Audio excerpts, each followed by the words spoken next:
Anyway, on this one, I got the editing mixed up and I wanted to upload it, and it takes too long to keep going back through and fixing it once you get mixed up.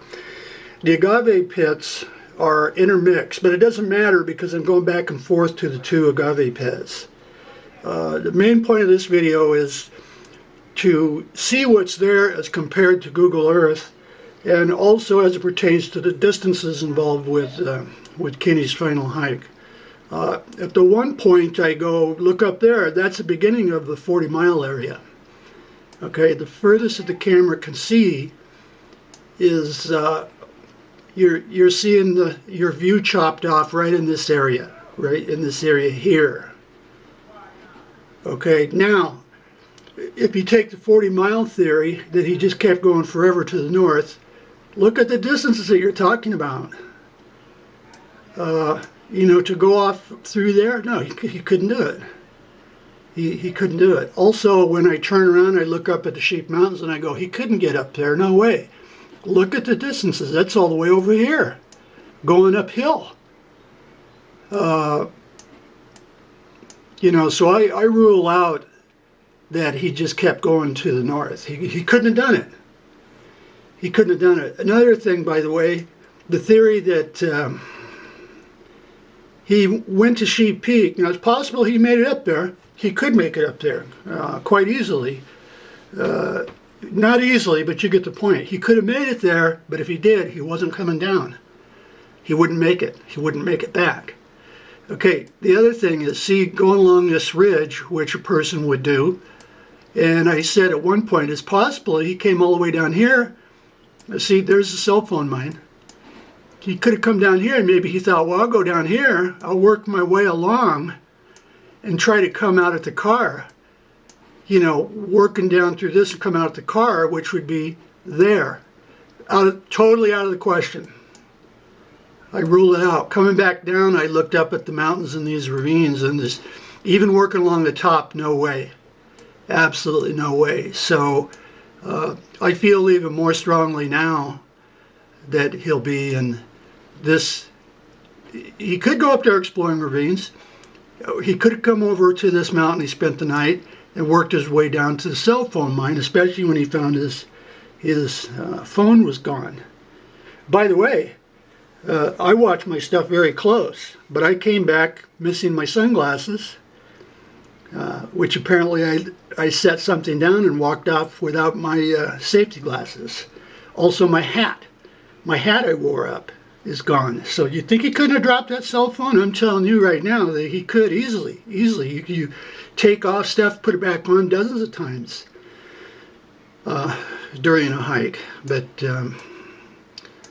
anyway, I lean towards, not that I'm the dictator of searches, but I definitely lean towards this area here, and like going up and down, working a couple ravines, but not way far to the north. And he could have made it up here to the top, but he wasn't coming back. It's possible he's up there on top somewhere and fell trying to work down, but he wouldn't have had the supplies. That's it for this one. Let me zoom up on where I was filming. See, I'm a tedious narrator, and that's why I'm not a YouTube personality. But, okay, here's where I was filming. All of the filming I did, I was standing right here. Here's agave pit 3. Here's agave pit 4, which is invisible on Google Earth, by the way. You have to find it by go over there where it is, and you'll find it. But it's invisible, totally invisible on Google Earth. This is agave pit 3. And that's the mother of all agave pits. Okay, now when I film and I go, there's the agave pit, now I know, you know, it confirms my exact location. I was standing right here. I was standing right here and looking over at the agave pit. So look at the landscape on Google Earth that you see, and then look at the videos as to what's actually there. Okay, that's it. Anyway, I'm not surprised that Sean, that he made it up here. They're young and healthy, but like Scott Nuttall and the aquachigger guy, I can't believe they made it up here at their age. You know, I wouldn't recommend anybody come up here over the age of about 40. See, if he worked down from the saddle, back behind those, it would be behind those where he went. Then there's your go forever for 40 miles area. That's the start of it. And I mean, that's the start of it. Do you realize the distances?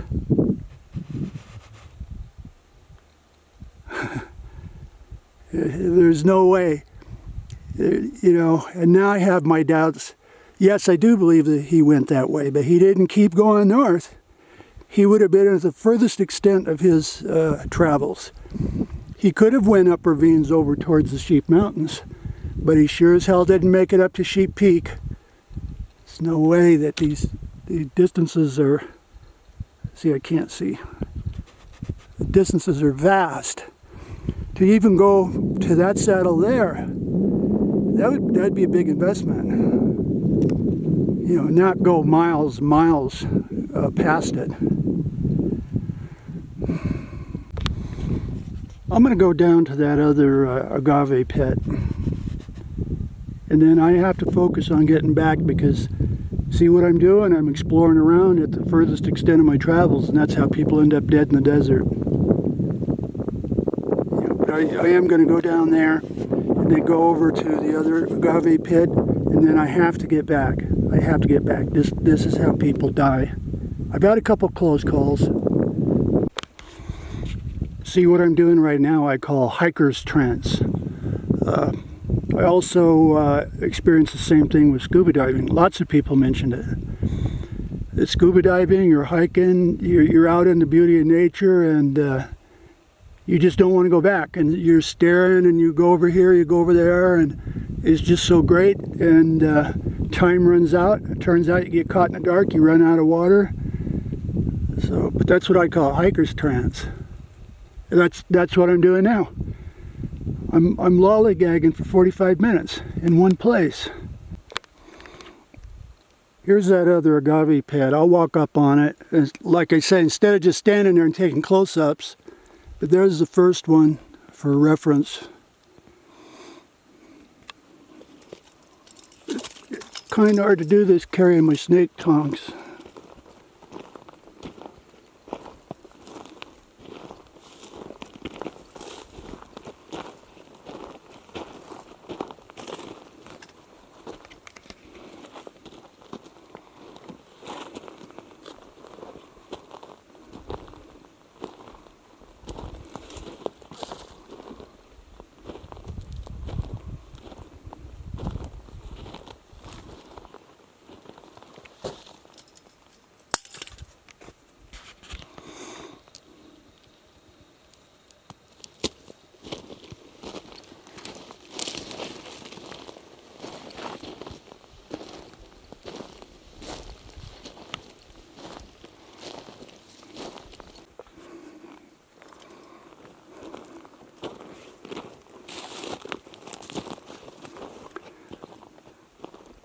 Anyway, this definitely isn't a hike for older people.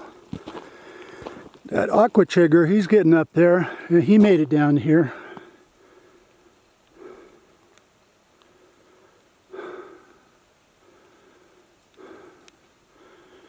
That's a big one. This had been used for thousands of years.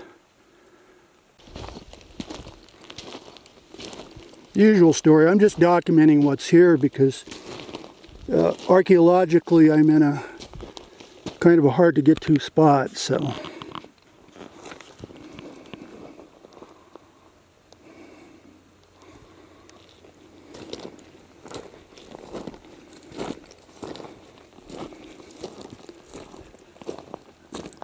See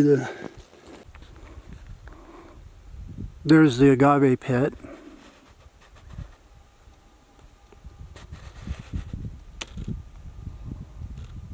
So I know exactly where I am. I'll go over to it. See, in the center there's a rectangular pit, lined with rocks. But, you know, you can't see it now. Anyway, I'm going to have to get going. And with the sun up, this is the exact time of year the snakes will be heavy in the morning, I think. We'll see. I want to show the saddle area where he went up, where I'm sure he went up. But that's it. But now I'm down below. So from the M cave, he would have went up the ravine, worked his way across and come out up there on that saddle.